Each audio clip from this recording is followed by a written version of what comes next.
La mer pourrait bien devenir le prochain champ de bataille mondial.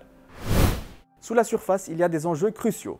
Pétrole, gaz, zones de pêche, routes commerciales. Pour organiser tout ça, il existe un cadre, la Convention des Nations Unies sur le droit de la mer, signée en 1982 à Montego Bay. Cette convention définit ce qu'on appelle les ZEE, zones économiques exclusives.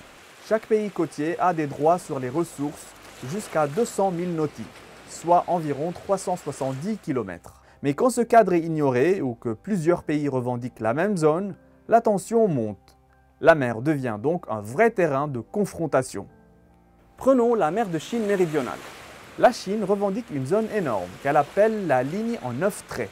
Elle couvre près de 80% de cette mer, bien plus que ce que reconnaît le droit international. Face à elle, il y a les Philippines, le Vietnam, la Malaisie, Brunei et Taïwan. Sous couvert de pêche et d'exploitation maritime, la Chine construit des îles artificielles qu'elle militarise. Elle étend aussi sa présence navale. Tout ça dans une région déjà sensible, avec la rivalité sino-américaine et en toile de fond, la question de Taïwan. Maintenant, direction la Méditerranée orientale. Là, c'est la Grèce et la Turquie qui s'opposent. Ils se disputent des zones riches en gaz, notamment autour de Chypre. Tensions et démonstrations de force persistent, bien qu'ils soient tous deux membres de l'OTAN. Ces enjeux énergétiques réveillent de vieilles rivalités aux portes de l'Europe et du Moyen-Orient.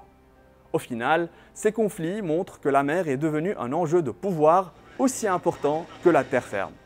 Et avec les ressources qui se raréfient, chaque kilomètre carré compte. Alors la grande question, les océans vont-ils devenir le prochain théâtre des grandes rivalités mondiales?